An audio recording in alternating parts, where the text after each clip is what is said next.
बिस्मिल्लाहिर्रहमानिर्रहीम। अस्सलाम वालेकुम। आज हमारा टॉपिक है TQM का प्रिंसिपल केज़न। केज़न का क्या मतलब है, इसकी डिटेल में जाएंगे। केज़न की फॉर्मल डेफिनेशन पढ़ता हूँ और केज़न किसने बताया था इसके बारे में भी थोड़ी डिटेल में जाएंगे। Kaizen is a systematic approach for business improvement. It requires leadership, commitment and self discipline. Kaizen जो है वो एक कल्चर का नाम है, तो उसके बारे में उसने कहा कि there is a culture of kaizen if organization expects to achieve long term success in their continuous improvement efforts. इसका मतलब है कि अगर कोई ऑर्गेनाइजेशन मुसलसल अपनी इम्प्रूवमेंट शो करती रहे तो वो ऑर्गेनाइजेशन केज़न के प्रिंसिपल के ऊपर काम कर रही है। बहुत सारी ऑर्गेनाइजेशन ऐसी हैं जो इस तरह काम कर रही है, जैसे मिसाल के तौर पर IT की जितनी ऑर्गेनाइजेशंस हैं वो मुसलसल इम्प्रूवमेंट्स के साथ काम कर रही होती हैं, तो वो केज़न के प्रिंसिपल के ऊपर काम कर रही हैं कि हर दफ़ा जो इम्प्रूव्ड वर्जन या इम्प्रूव्ड मॉडल जो है वो अपनी प्रोडक्ट का दे रही होती हैं। ये किसने बताया, ये कॉन्सेप्ट कौन लेके आया? ये एक जापानीज पर्सन है, Masaaki Imai. In the words of Kaizen Institute founder Masaaki Imai, every day improvement, every body improvement and everywhere improvement।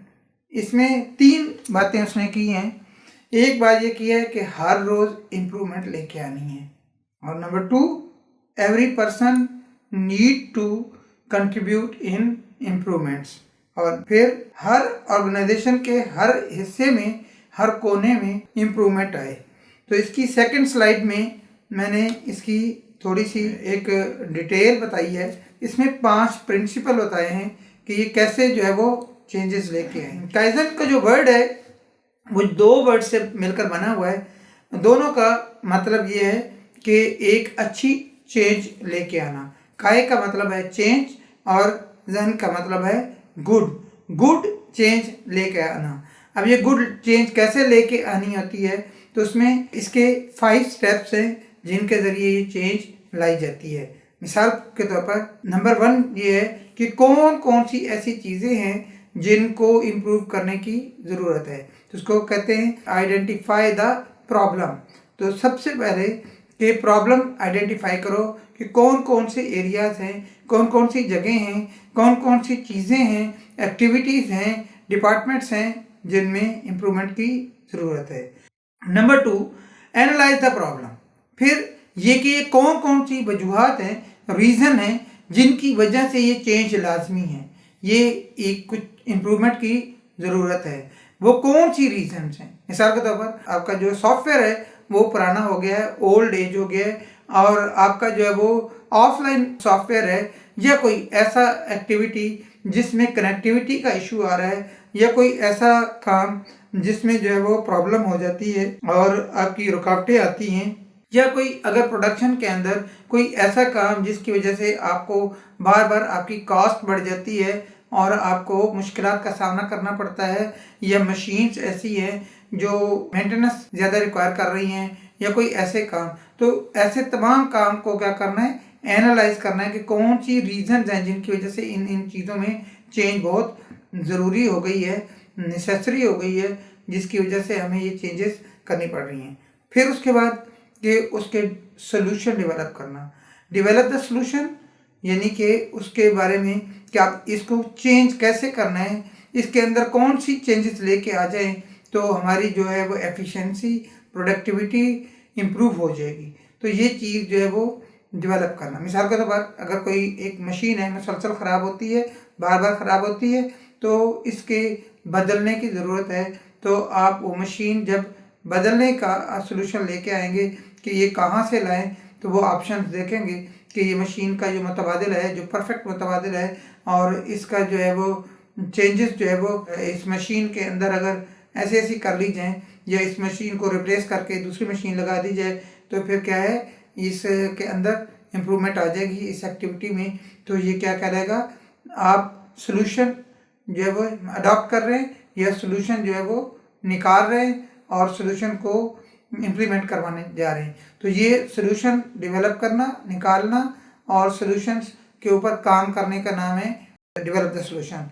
फिर है इम्प्लीमेंट द सोल्यूशन, फिर उसको परचेज करना, उसको इरेक्ट करना, इंस्टॉल करना और उसके ऊपर जो है वो काम करना।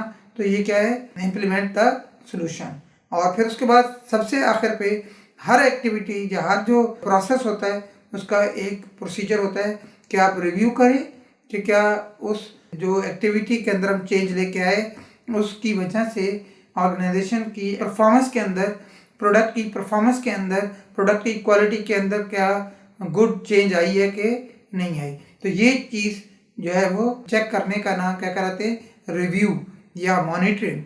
तो अगर ये सारे स्टेप आप इम्प्लीमेंट करते हैं तो आप काइजन के प्रिंसिपल के मुताबिक काम कर रहे हैं। यानी हर जो चीज़ जिसको चेंज करने की ज़रूरत है उसके लिए 5 स्टेप्स आप लेंगे।